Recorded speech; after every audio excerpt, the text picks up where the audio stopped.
Hi, we are here to show you two very important design hacks that you can use on the Choices template to create a brand new and effective interactive experience. For this design hack, I want to show the user two standalone images that they can pick from. In order to do that, I will go to the Choice button background option and add an invisible PNG. This gives me the ability to just have the icon image visible.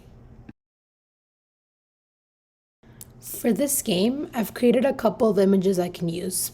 I want to try one with a background and one without.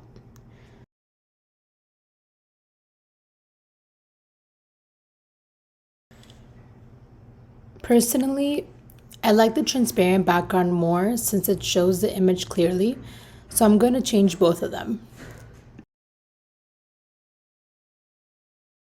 Lastly, I use the caption option just to prompt the user on what they should pick as their choice.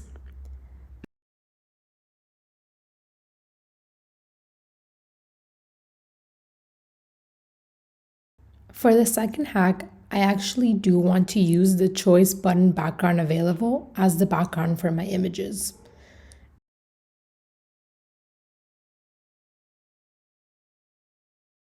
In this case, I chose two icons and deleted all the text available.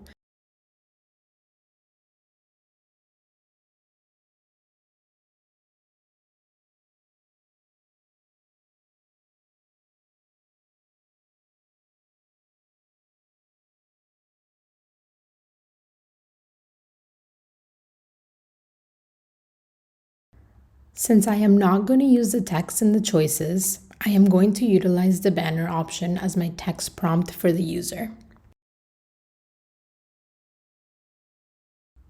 And that is it. Two design hacks that let you customize further the choices that you can have on the template.